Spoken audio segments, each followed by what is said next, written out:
Hi, everyone. I'm Liz Whitehead, Managing Editor, U.S. News Live. Welcome to today's video discussion on leading hospitals through seismic shifts in federal healthcare policy. Before we begin, just a couple of notes. We are recording today's event and we'll be sharing a link to the video with all registrants in the coming days. Video will also be archived at usnews.com/events. There, you can also find more details about today's speakers as well as other U.S. News events. Finally, we welcome your questions, so please type any you have into the Q&A feature on your screen, and our moderator may give voice to them later in the hour. I'll now ask Sumita Singh, Senior Vice President and General Manager, Health, U.S. News and World Report, to offer some remarks on today's discussion and to introduce our panelists and moderator. Sumita? Thanks, Liz. For 35 years, U.S. News and World Report has evaluated care sites, from the best hospitals to the most recently added best ambulatory surgery centers. In our job, we closely monitor and cover important healthcare policy changes that affect providers, hospitals, patients, and their communities. We inform consumers about the impact of these policy changes on their healthcare choices and outcomes. With that mission in mind, today we've assembled a panel of leading experts and policymakers to discuss what CEOs and other top healthcare leaders can expect from the pending seismic shift in federal healthcare policy and how it may impact hospitals and health systems, as well as patient outcomes around the nation. I'm pleased to welcome our panelists today and invite them to turn on their video and microphones. With us today are Paul D. Dominicus, Director of Network Grants Office at UVM Health Network, Abby Duggan, Chief of Staff, House of Representatives, Nate Mazel, VP of Public Policy, Fairview Health Services, Andy Quinn, Managing Partner and Founder of McAllister and Quinn, and Kelly Said, PhD, Vice President Healthcare at McAllister and Quinn. And now I will turn over the mic to my colleague, Olivier Knox. He's a Senior National Correspondent and anchor of Decision Points at U.S. News and World Report, who will lead the discussion. Olivier? Thanks so much, Sumita. I'm excited to bring this panel to our audience. And in the interest of getting our audience to know who our experts are, I'm going to ask each of you to give us a brief overview. Who are you? What are your responsibilities? And whom do your institutions serve? Let's start with Abby. Thanks so much. Happy to be here.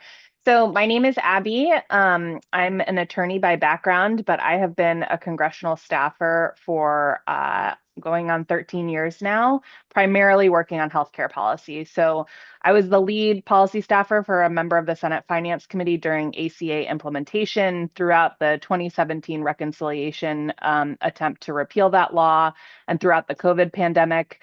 I also have spent time on the Senate side as a legislative director, and as was stated earlier, I'm now a chief of staff on the House side.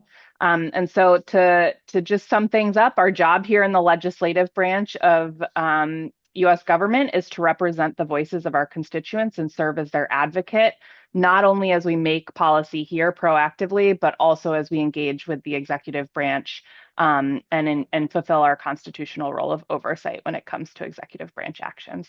Thanks for having me. Excellent. Over to you, Paul.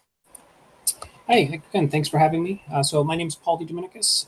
I work for the University of Vermont Health Network as the director of the grants office. We're a 6-hospital system, along with a home health and hospice that serves largely rural populations across Vermont and northern New York. This area that we serve in New York is very close to the Canadian border. My role is focused on identifying, securing, and managing grants that help us address some of the challenges that rural healthcare faces. So, workforce shortages, aging facilities, things like that. A lot of what I do is really making sure that we're not just reacting, but we're aligning our strategic priorities with what's available funding-wise. So that way, our hospitals and our community partners tap into the resources so we can make a real difference in the people that we serve, and appreciate the opportunity to be here.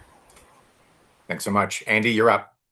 Hi, my name is Andy Quinn. I'm the managing partner of McAllister and Quinn. I spent nearly 10 years of my career up on Capitol Hill, and then I founded the company in 2004. We have about 275 clients, about 35 of which are major health systems. And so we do both federal lobbying and we also do grant work. Nate, it's your turn. Thanks for having me. My name is Nate Mazzell. I serve as Vice President of Public Policy for Fairview Health Services. In that role, largely oversee the government relations functions at both the state and federal level for the health system. Also have the opportunity to work with our strategic grants office on funding at both the state and federal level. Fairview Health Services is a health system based in the Twin Cities. We have 10 hospitals, 8 of them in the greater Minneapolis-St. Paul area, 2 of them in northern Minnesota communities. Have a full continuum on primary care, specialty care, retail, specialty pharmacy, senior living services, and then also uniquely have an academic partnership with the University of Minnesota and an academic medical center on the University of Minnesota campus. We are the 4th largest employer in Minnesota with over 34,000 employees. Really appreciate the opportunity to be here. Thank you. And now rounding things up, Kelly. Thanks so much, Olivier. My name is Kelly Stad. I'm a vice president at McAllister & Quinn. I help to co-lead the health practice, where we assist our clients with identifying and applying for federal funding. And we support a wide swath of the healthcare space, from hospitals, health systems, academic medical centers, and medical schools. I'm really happy to be here. All right, with that, let's start our expert Q&A. I'm going to start it off with Abby. We're talking about the Big Beautiful Bill Act. A lot of the coverage is focused on what it would or would not add to the deficit and the debt. There have been quirks like the no tax on tips, no tax on overtime, and the like. But this is at its core a massive healthcare undertaking. As our native guide on Capitol Hill, can you sort of set the scene for us? Give us an overview of the legislative landscape and what are the major areas of healthcare policy that are being considered? Sure. So I'm going to start with a 30-second kind of backgrounder on a process called reconciliation. And this is a special, unique process that Congress can use that allows for expedited consideration of specific areas of policy or of legislation. And today is a really serious topic, but I'm going to try and lighten the mood slightly with a little, analogy here to kind of break down what reconciliation allows for. So let's pretend that Congress operates at Disneyland. Sometimes I think the level of maturity here is about the same as what you might see at the amusement park. On a normal day, Congress's access to the parks is like a standard ticket, right? You get in, you have to go wait in line, you have to go through a lengthy process in order to get on the ride. Reconciliation is like giving Congress a one-day only fast pass, where you can use this fast pass one time a year to jump the line on specific rides. So reconciliation was created by the Congressional Budget Act in 1974, and bills considered through this process aren't subject to the Senate filibuster, which is what can often slow things down and require back and forth between the majority and minority party to reach that 60-vote threshold. As a result, we see Congress choose to use this process during times where the House and the Senate and the White House are all of the same political party, because it allows the majority acting on its own to pass major pieces of legislation through Congress on party lines. There are a number of nuances to this process. I'm sure some of them are going to come up later in the conversation today. But what you should know about reconciliation is that there have been 22 budget reconciliation bills signed into law since this process was established. Many of them have been related to tax policy, including the bill that's under consideration today.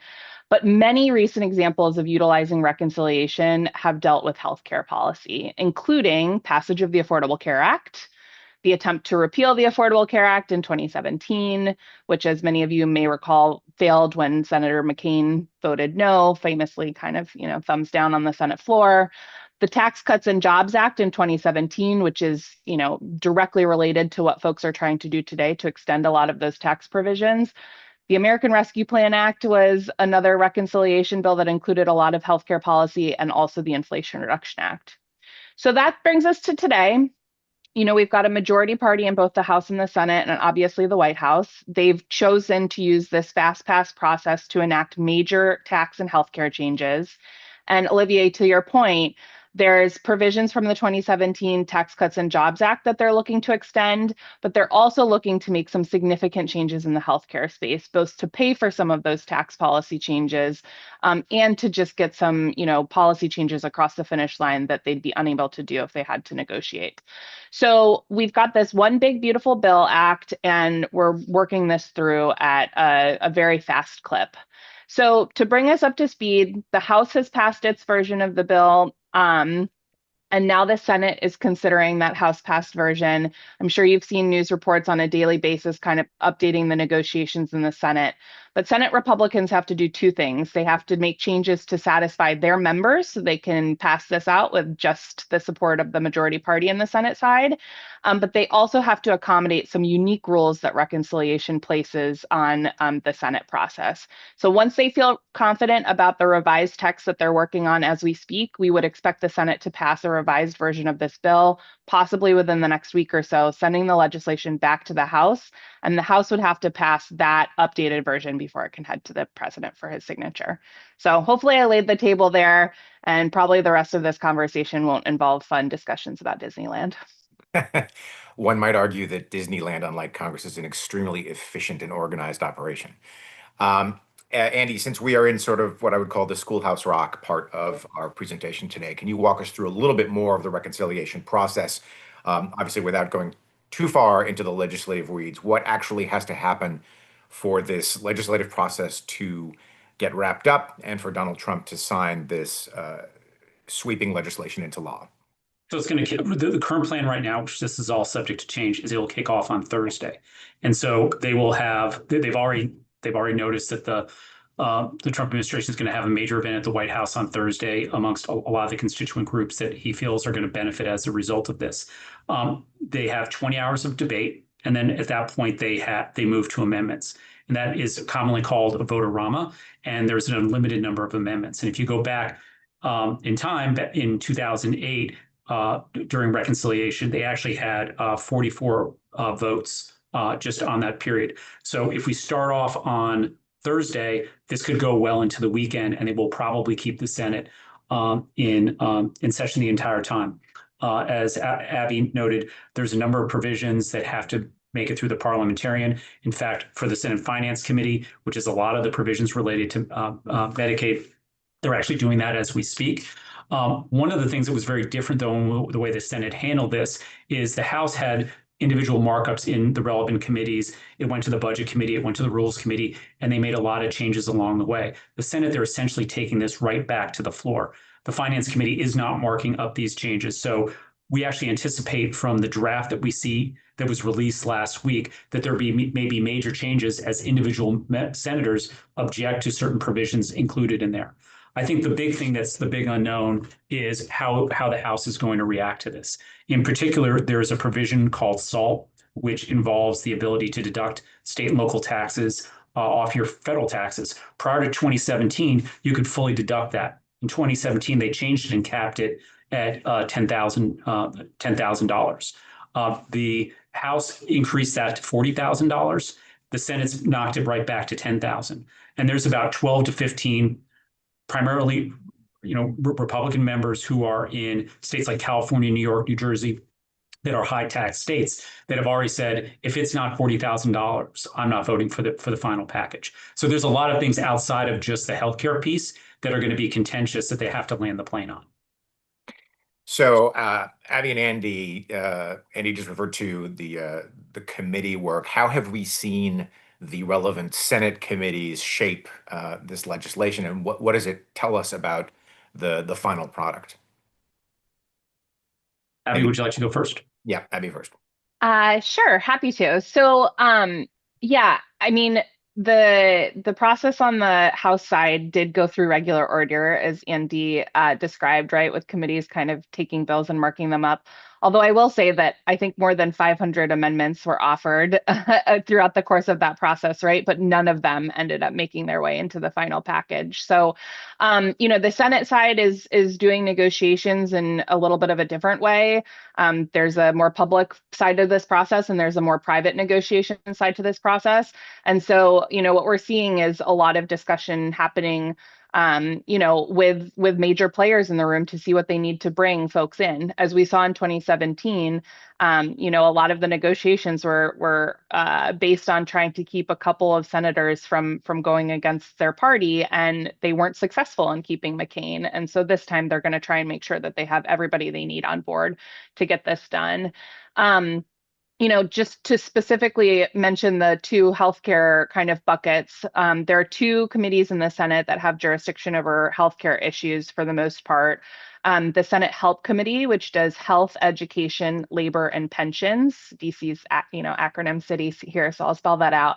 That committee has a number of provisions that are relevant to this conversation and negotiation, but two that are particularly relevant are the Help Committee's jurisdiction covers changes that this bill would make to federal student loan provisions. So it would have a direct impact on the future of the healthcare workforce as far as what students are able to take advantage of when they're going through their education process and entering a career in healthcare, as well as provisions of this bill that would reinstate cost sharing requirements for low-income beneficiaries who get their health insurance through the ACA marketplaces. So those provisions kind of live within Help Committee jurisdiction. Conversations are going on there. And then within the Finance Committee, the Finance Committee has a significant chunk of healthcare policy, including jurisdiction over Medicare, Medicaid, and the Affordable Care Act's exchanges more broadly. But they also have jurisdiction over tax policy. So the Finance Committee is diving into the weeds on both the tax provisions within this One Big Beautiful Bill Act, as well as the Medicaid provisions. Andy? And I think the jurisdictional issues definitely have shaped what we're seeing out of the Senate. So Senator Crapo from Idaho is the chairman of the Finance Committee. And if you look at Idaho, only 18% of Idahoans are covered under the Medicaid program. You can't compare and contrast that with Senator Cassidy from Louisiana. He's a physician, 32% of Louisianans are covered by Medicaid. And if you look in some of the congressional districts, up to 50% of the folks are covered by Medicaid. And so these changes would reverberate. I would guess that you can never tell 100%, but if this had been written by the Help Committee, you may very well see a very, very different bill coming out of the Senate.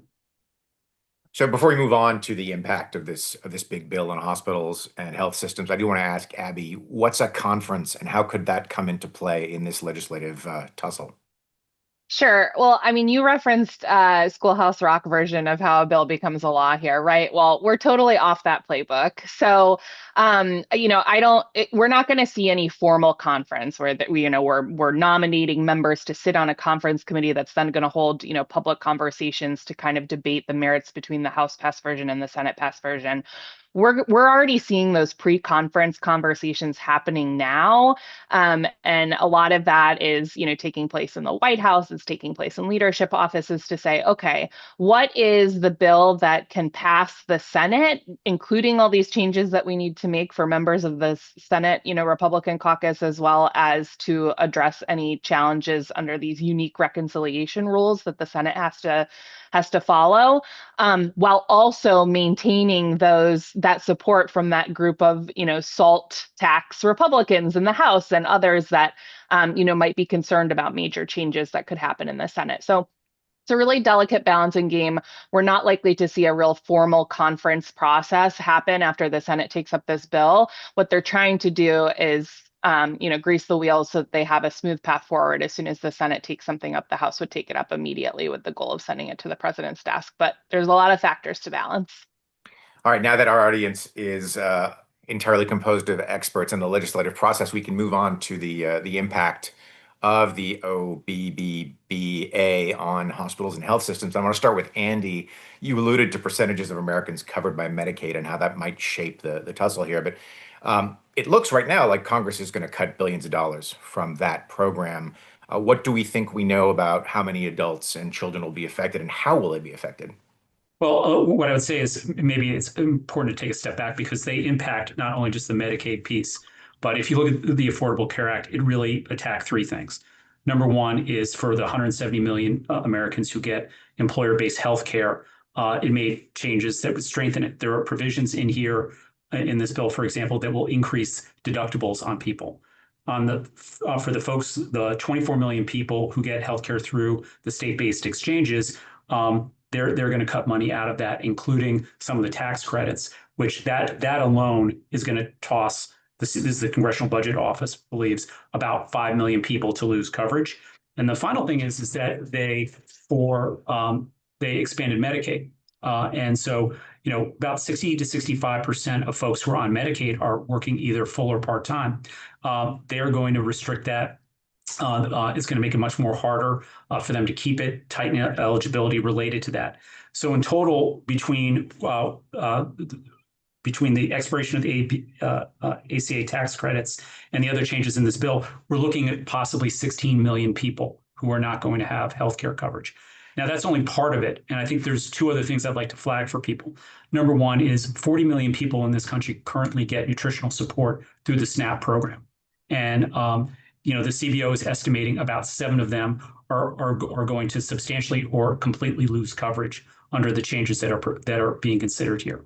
And so for a lot of health systems that we work with, they are already screening folks for food insecurity right now. If you're not, you're probably going to have to in the years ahead, because you very well will see folks, for example, showing up in your emergency room post-discharge, not because they have a post-operative infection, but because they're hungry and they need to be fed.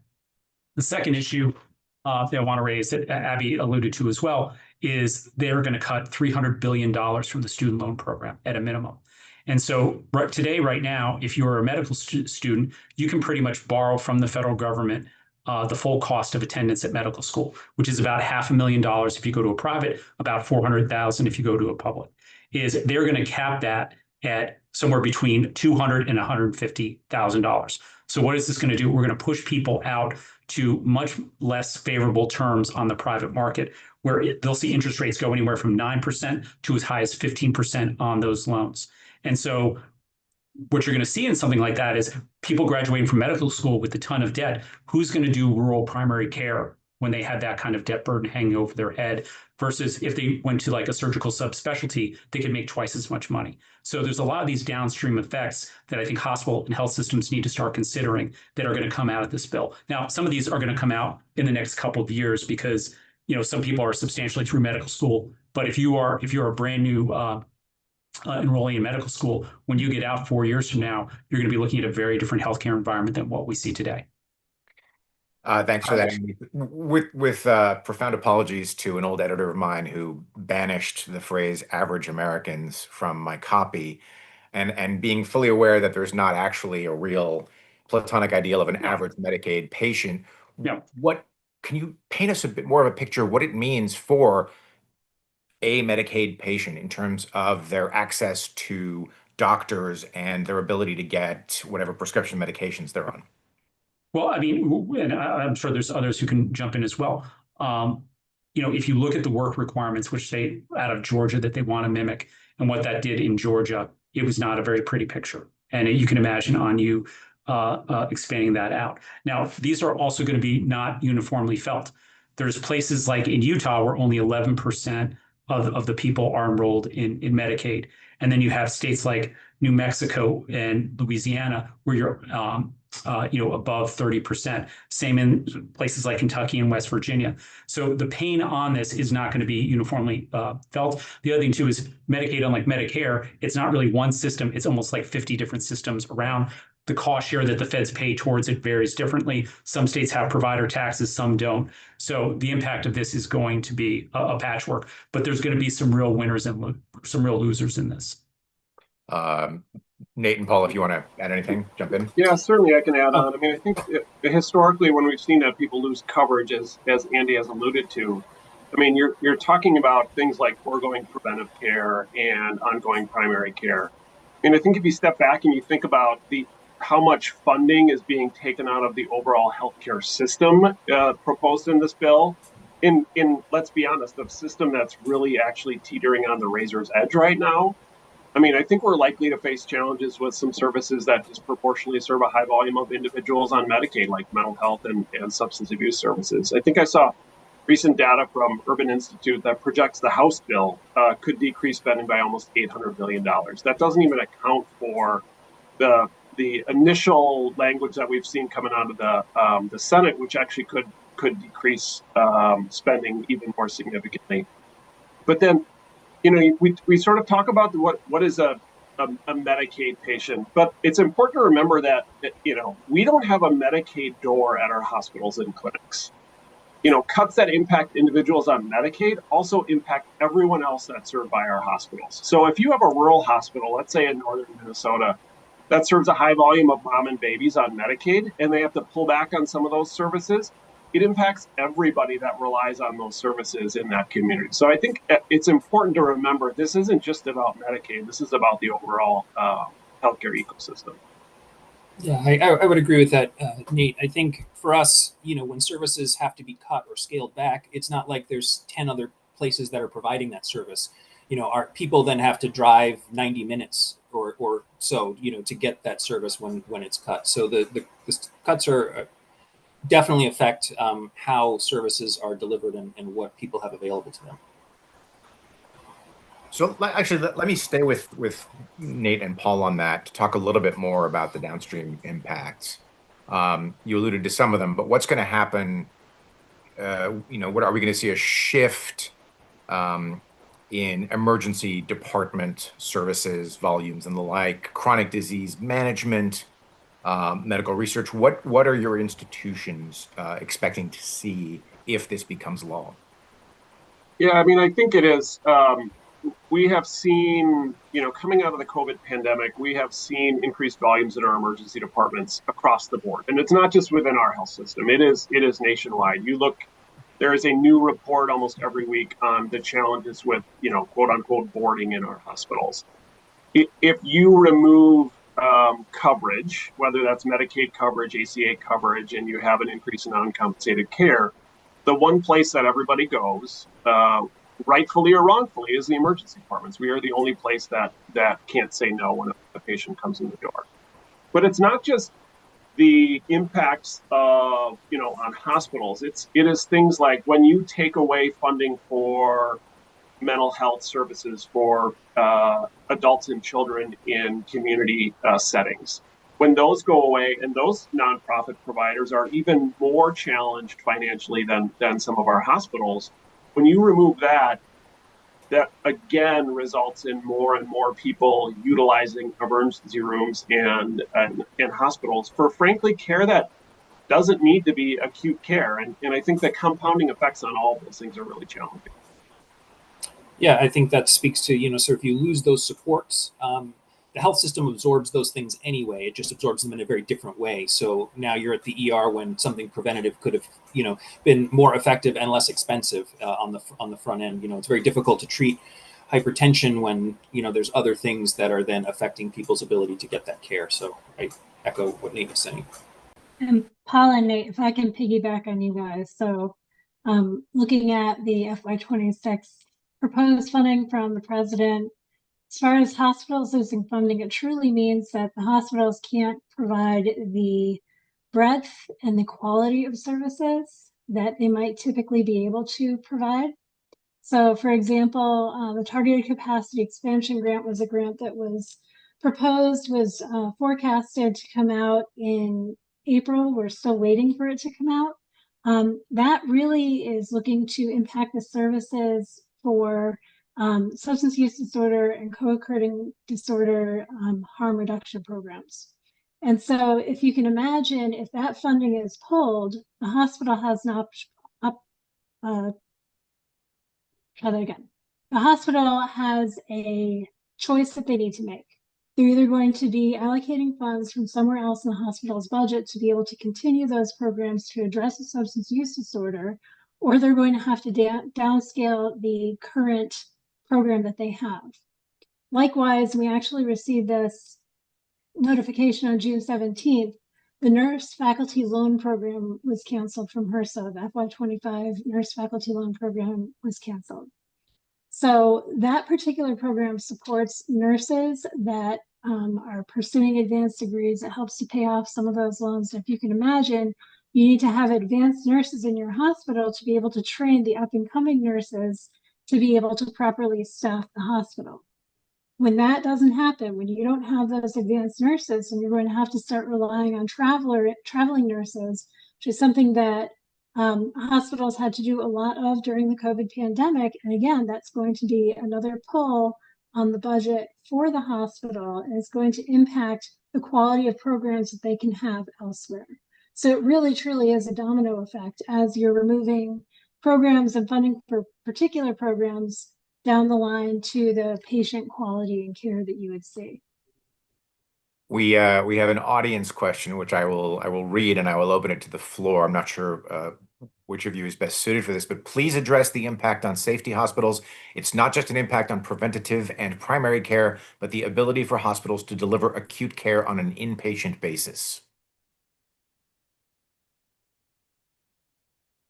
I mean, yes, when you take all of this out of the ecosystem, when you start pulling that thread, it impacts all of the services we provide. So I think one of the things that on the acute side, and thinking about sort of safety net hospitals, the ability to treat people in some of our community hospitals that don't rely on like our academic medical center. If you start to reduce funding in the system there, it puts increased pressure on some of our other larger facilities. Additionally, things in the post-acute space, if we have patients that are medically ready to discharge out of our hospitals and need a post-acute setting, whether that's a transitional care unit or a group home or a nursing home, and those post-acute settings don't have the staff, they don't have the resources to be able to take those patients. Those patients don't have anywhere to go, so they stay in our acute settings and take up a bed or take up services that someone that comes to our emergency department in an acute crisis needs. So I think it is that compounding effect that uniquely fits on hospitals where we are being called to serve kind of everything in the community. Olivia, perhaps I could add is, for most of our healthcare clients, their balance sheets took a whack coming out of the pandemic, and the Provider Relief Fund and the FEMA money nowhere came close to the losses that they sustained. And then coming out of this, healthcare workers have rightly demanded that they want higher compensations, in particular the nurses. And so you've seen the cost of delivering care among some of our clients up 20%, but reimbursement only up 6%. And now we're talking about potentially pulling $800 billion out of the Medicaid program, which is already not really covering the cost to deliver the care in the first place. And that is going to put a lot of pressure on a bunch of businesses that basically operate on a 1% to 2% operating margin on a good day. Abby, let's go back to the map. I thought it was a very important point earlier in the conversation that there's not one Medicaid program. It's more like 50 because of the individual states' responses. Which states' Medicaid programs do you think are going to be the most affected and why?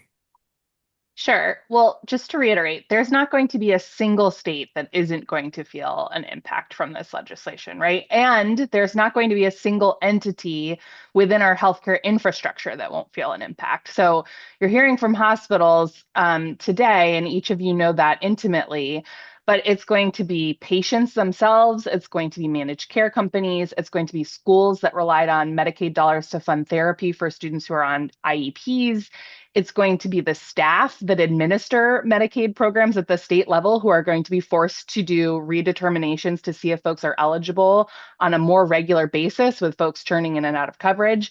And, the impact of this bill is going to be vast.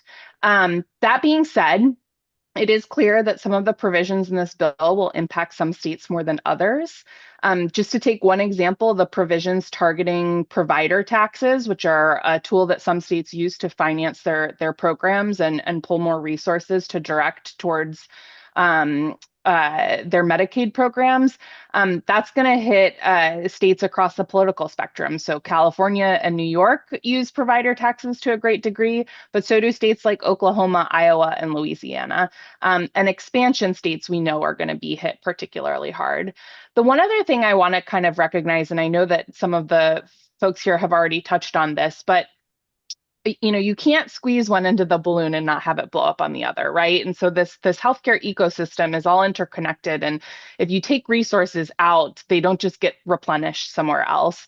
And I think that one thing when you think about the individual people who rely on Medicaid, I mean, you said it, there's no average American, right? It's people with disabilities, it's low income individuals, it's the vast majority of folks who are in nursing homes rely on Medicaid for that care. It's pregnant women, it's children.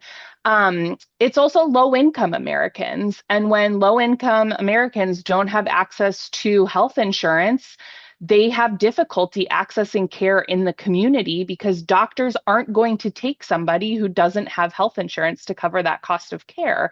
And so they end up back in the emergency room. So if we want to make America healthier, we really need to be thinking about incentivizing the right care at the right time. And that means providing our healthcare ecosystem writ large with the resources it needs to meet those needs in the community where it matters most. So I can imagine a lot of state governments poring over news accounts or possibly even deploying lobbyists to Congress just to try to get a sense of what the heck is in the OBBBA. Nate and Paul, how do you think states might, again, we don't know what the final form of this legislation is yet, but how do we think states might adapt their own policies based on how the cuts will affect them?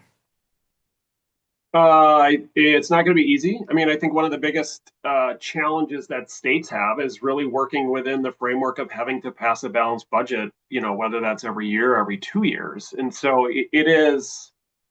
that is a very painful process, depending on the state that you're in. As you said, each state is unique. I mean, here in Minnesota, we have 101 Democrats and 100 Republicans in one of the most equally divided legislatures in the country. And so at a time when we have projected budget deficits going into the future with increases in some of our public programs and Medicaid spending in the disability and waivered space, you take, let's say $12 billion out of the system, which is the number for Minnesota that I saw referenced in the Urban Institute report. And that makes for some really, really challenging decisions that are going to have to be made at the state level. The other thing that I think, and Abby hit on it a little bit, is really the administrative burden to whether it's state Medicaid offices or in our situation with a county-run system, local counties, where again, each county is a little bit different, and counties that are going to have to adapt and bring on more staff and have limited budgets to manage, SNAP programs or Medicaid programs and the eligibility that goes along with it. All of those impacts are going to be compounded, and you start to really pull that thread. And I'm not sure how states are going to do it. It's a good time that I'm not an elected official having to make those decisions. Yeah, agreed with you on that one for sure. Yeah, I mean, I think I don't have a ton to add there, but I think, when Medicaid budgets are stretched anyway, right, and then new cuts come in from Washington, what do you have to do? You have to start looking at like reducing eligibility or shrinking benefits, or right. And so it's that, I think, the big thing, and we've said it a few times and we'll probably say it a few more times, is that compounding effect, right? So in rural states that don't have large budgets, where more money is going to come from, it's that provider reimbursement rates, things are going to start to shrink, and then care starts to disappear. And I don't know how states will respond to that. Again, not an elected official either. So, Right. But I say thanks for little blessings.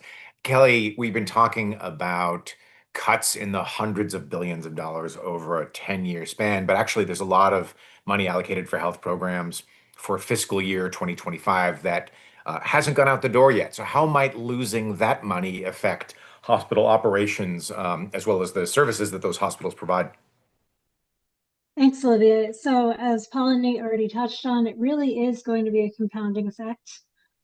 If those hospitals don't have money to fund the programs they typically would with assistance from the federal government, they're going to have two options. They're either going to have to scale back their program that they have or eliminate it altogether. Or they can borrow from somewhere else in the hospital's budget to be able to cover those programs. And we're talking about programs like, training future nurses, training future respiratory therapists, trying to be able to make sure that we have enough staffing, which will impact quality at the end. It could be interventions. There are diabetes interventions that, hospitals can work with the local communities to be able to address those chronic diseases. There was some whispering that perhaps in FY26, some of those diabetes programs will be going away. So it really does impact the way that the hospital is going to be able to service their community, to service their patients, and to be able to run effectively and efficiently to be able to get the care to the folks that need it most. And Can I? Yes, go I'm ahead. sorry. Can I just add? I think the problem when we're talking about sort of the existing dollars that may not be there is how do we plan for that? Again, sort of like you almost have to plan like there's money and there's no money, and we don't know yet. So we have grants that we're looking at that are funding programs in some of our rural Vermont hospitals that we need to be mindful that might not be there, and what does it mean for those programs moving forward? I think that uncertainty makes it very difficult to plan when you thought you had those dollars moving forward, and so far they're not there. Let me stay with Kelly for a second and ask whether you think this administration might still solicit grant proposals, allocate these funds by the end of the fiscal year. It's creeping up on us. Fiscal year is done. New fiscal year starts October 1st. So obviously the time is running out, but do you think that's a possibility?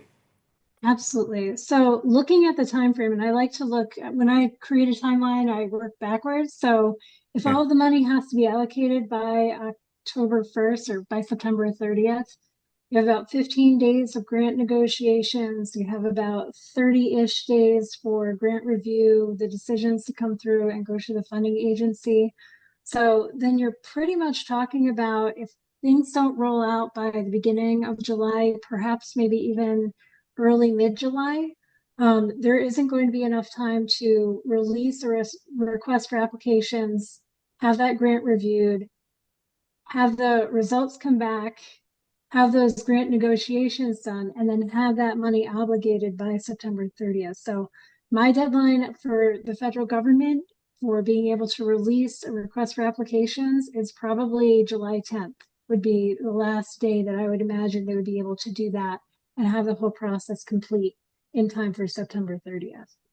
Got it. And Olivia, there's a lot of consternation up on Capitol Hill about the fact they appropriated the money. I mean, NIH is literally sitting on billions of dollars that is not getting out the door.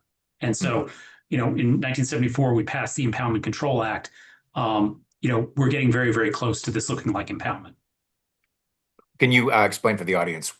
We've got healthcare experts here, but they might not be experts on federal legislation.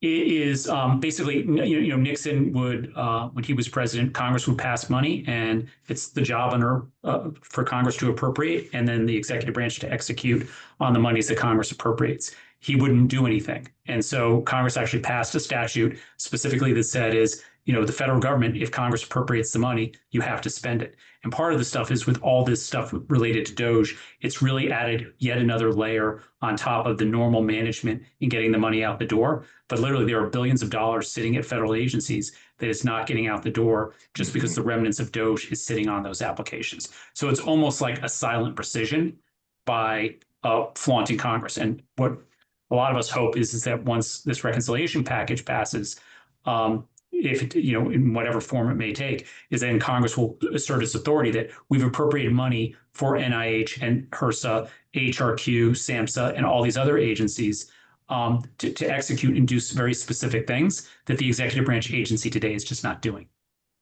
Right. Well, so let's stay with that. You alluded to the Department of Government Efficiency, which I will note here just as a political reporter is not actually a department. Do we expect, and this is open to the floor, it's an audience question, do we expect legal challenges from states or even hospitals that are hit the hardest to reverse major cuts? I do. And that would seem to inject an additional layer of uncertainty for all of these entities, states, hospitals, and even patients. I'll chime in. I mean, absolutely. Sorry, Kelly. I'll just say quickly, first, let me be clear that even with this separate kind of appropriations process and grants process, grants can never replace the resources that Medicaid provides to our health systems, right? Medicaid follows the person. It reflects the reality of our economy. Its enrollment changes as employment rate changes and the economy changes, and grants are more static in nature. And of course, they provide, essential support for programs and targeted investments that support the health of our communities. But they're just, without the Medicaid, these grants are going to be stretched even fewer and farther between. But, every administration makes changes to the way that they approach funding things. But, I think as we've already seen, there have been a lot of challenges to actions taken by this administration to stop funding or do a review or whatever. And that's created a great deal of uncertainty because grant recipients have, had contracts in place that might be for a 5-year grant, and all of a sudden their last 2 years are just kind of sitting there, and they're like, where's this money, and when am I going to get it, if I'm going to get it? And as you've seen some states kind of bring lawsuits and other stakeholders bring lawsuits to get this money released, there's been some temporary relief, and there's been a little bit of shifting as this administration has kind of adjusted. But at the end of the day, it's uncertainty, and you can't plan a business and you can't plan for the sustainability of your health system without having that certainty. And going through the courts takes time, and in many cases, too much time for it to really make a meaningful difference. So Abby, I'll stay with you. Courts are one thing, Congress is another. We talked about the National Institutes of Health and proposed cuts there, as well as to other major parts of our healthcare apparatus. What do you think how much stomach is there in Congress to approve these cuts legislatively, sort of that would take us out of the court process and into Congress doing its traditional constitutional role? Sure. Let me answer this question 2 ways. There is a process where the administration can submit to Congress to say, we don't plan to use these dollars. We disagree with what you funded us for last year, and we want you to take back that money. And we saw that actually happen last week, right? The House voted on a rescissions package that included support that Congress had passed on a bipartisan basis for foreign aid and for public broadcasting. Those were the 2 main buckets in that rescissions package. So there's a process there for Congress to be like, okay, White House administration, we agree with you, like, let's take back this money. But I think, to your point on NIH, there has been incredible bipartisan support for a lot of grant programs, not just in the healthcare space, but beyond this, whether it's workforce development or infant mortality prevention or tobacco cessation. There's a million things that touch the healthcare spectrum. And you see bipartisan support every year with groups of legislators from both sides of the aisle coming together and putting down on paper, hey, appropriators, we really love this program. Make sure that you fund it robustly this year so that the system continues to benefit from these grants that can be targeted and individual to different communities, and reflect, the diversity of work that's happening across the country to make improvements in our healthcare system. And I would assume that once this big, beautiful bill is kind of out of the picture, that bipartisan approach to funding and resourcing our government happens again. And part of the reason I think that is because, unlike reconciliation, when Congress goes to fund the government, and as a part of that, agencies like the NIH and other grant programs that are essential to support our health systems and our healthcare infrastructure, it requires negotiations to get it past Congress. You need 60 votes in the Senate. And so it demands that compromise. I think the challenge that we've seen this year, though, is Congress did that last year, and they've been unwilling to call the administration forward to answer for their failure and their refusal to, implement that budgeting bill as was passed by Congress last year. So we can pass the money, but at the end of the day, if folks aren't writing checks and getting that money out the door, we've had to rely on that third branch of government to hold them in check. So, Paul, I'm a native Vermonter. I got to ask, how are rural and community hospitals preparing for the potential impacts of this legislation? I think it's really, you have to operate in that uncertainty. Certainty is not coming anytime soon, and we have to be prepared, right? So it's that proactive approach as best as you can. So start looking at, your vulnerabilities. Where are the programs that are reliant on grant funding? What do the cuts in Medicaid look like for programs, and really start doing like a risk assessment almost, so you can get a better handle on what might happen without really knowing what might happen, right? So it really just becomes you get the best data that you can and start looking at where you are, both for us as a network, what services are at what facilities, where are partnerships. You really start to sort of look for the holes in the communities as programs might disappear, and then what can you do to do that? It's a very strange place to be, and I think maybe Abby had said, how do you plan a business when you don't really know, right? Like a business plan. I wish I had sort of like a magic thing that we could say, oh, this is what we're doing and it's going to be great. But at the end of the day, I really don't know. It really is just taking a look at where you are now and where you might be if the worst of the, cuts come through.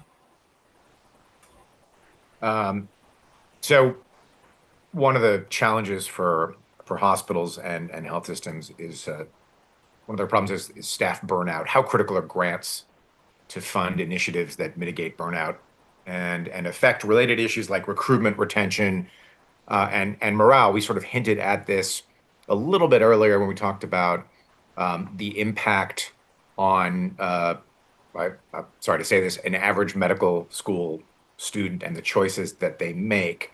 But how do you guys see that as affecting quality of care and patient outcomes? I mean, for us, burnout is a very much an operational risk. Because of the communities that we serve, if we lose nurses and providers, or they become overwhelmed, and that burnout happens, it directly affects patient care. It's very hard to recruit to rural hospitals anyway, right? Because it just, as far as what you're able to offer. So when people leave, or if burnout starts to have, people leave the system, we don't have a deep bench to pull other people from. We'd have to either bring them from outside to have them relocate to our area. And it puts a lot of pressure on our system. So we've used grant dollars to support training pipelines. We work with University of Vermont, and we have a couple of colleges on the New York side of our network where, trying to help get people into that pipeline so you can see your career progression, where you start, where you're going to end up. But grants really play a big part in that for us to recruit, train, and keep people in service for our hospitals. They're not like luxury programs for us. They're really the backbone for helping support our staff. Yeah.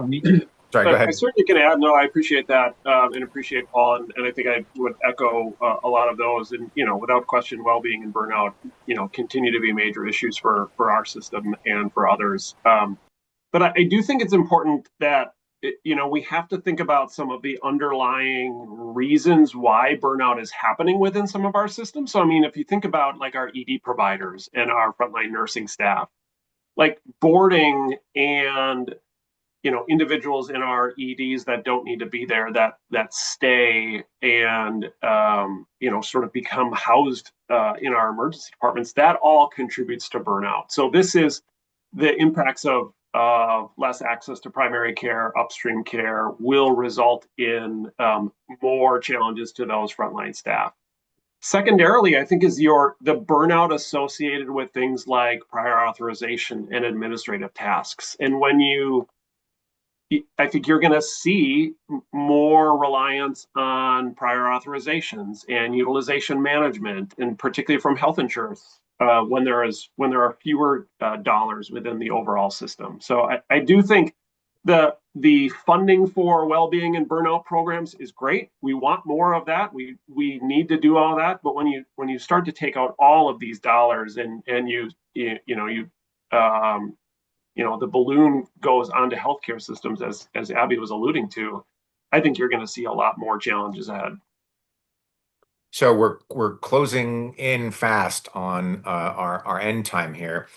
So I want to ask again, opening this to the floor, what are the top 3 priorities that you would like to see funded by this administration at the end of this process? I can start. I'll start with 2 sort of specifics, and then I'll get to one big one. I think areas of funding that we would love to see come out of this administration are things around healthy eating and food as medicine. I think it matches a lot of what we have heard out of HHS Secretary and the Make America Healthy Again movement, and hopeful that we will see some of that coming out of CMS soon. I am concerned that they did pull back on some of the guidance around social determinants of health and health-related social needs, but hopeful that we will see some of that. And then secondarily, on the sort of specific side, is really mental health innovation. And, we know mental health is already underfunded. If we want to be able to continue to do more upstream work or to do work in not just adding inpatient mental health beds and actually getting people access to mental health, we really need to focus on mental health innovation funding. But then, I think Abby said it best earlier, a few $1,000,000 here and there to support things like healthy eating and mental health innovation are nothing when you take out, hundreds of billions of dollars from the overall healthcare system. So there has to be a recognition that you can't just take out money and expect everything to be the same. And I think that would be the one thing that I would leave with is $800 billion of cuts in healthcare spending can't just be made up somewhere. Kelly, you want to jump in? Yeah, so from the hospitals that we work with, we've seen obviously the rural folks are really interested in being able to support telehealth and being able to overcome those geographical challenges of being able to provide care to very remote areas. I am going to echo Nate. Definitely the mental health support and nutrition support are going to be important. One of the things, and I kind of want to touch on this during the staff burnout piece, was advocating for the Lorna Breen Act to be passed. So Lorna Breen Act is a standalone bill that has passed with bipartisan support. I believe it was sitting in Congress as of last spring.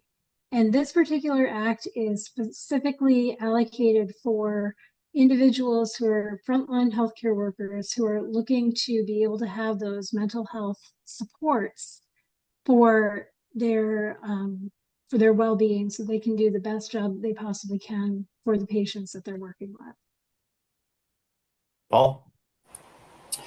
Yeah, for us, certainly we touched on workforce development. The facilities that we have are decades old.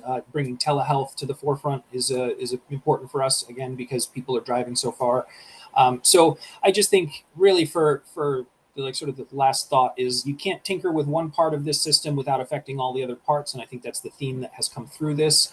So the funding, where the funding lands, we're still going to see an effect regardless of what is funded versus what is not funded, right? So I think that's important. Andy, you want to jump in? I think primary care. I think one of the challenges we have is we don't have healthcare in this country. We have sick care, and we do not do chronic disease management particularly well.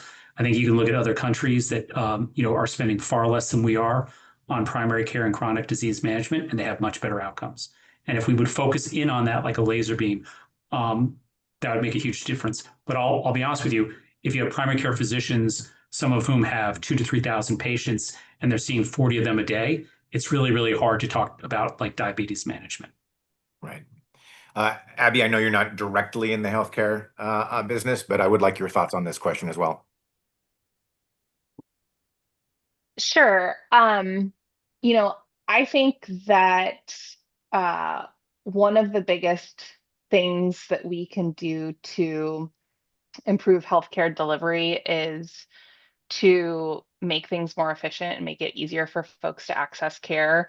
And I think that in addition to resources, that means looking back at our policies and seeing what's worked well in the past and kind of trying to replicate those things. So I would answer your question in a different way and say, I think we should take a look at what some states have done well in their Medicaid programs and make it easier for other states to do that. So, one example of that is a few years ago, there was a real focus on addressing health disparities and looking at maternal mortality. And one of the things that Congress did to make it easier for states to care for women in those postpartum days was create, a pathway to states to adopt a 1-year postpartum Medicaid coverage for people. They called it continuous eligibility for Medicaid. And if you think about, investing in a healthcare system instead of a sick care system, making it easier for folks to stay insured, to be able to continue to access care and not wait until, that acute moment where they need to head into the emergency room. Those are the types of things that I wish that we could look a little bit more seriously at. And I think that we would see those dividends pay off, not just in the healthcare space, but also in some of those other areas that folks have been talking about. Well, on that note, huge and hearty thanks to Abigail, Andy, Kelly, Nate, and Paul. It's been a really interesting expert conversation about this really important piece of legislation. My apologies to the audience members who had questions that I couldn't quite get to. You can learn more about future events at usnews.com/events. Thank all of you for joining us. Thank you to Samita and Elizabeth for putting this together, and hopefully you'll be back. Thanks for having us.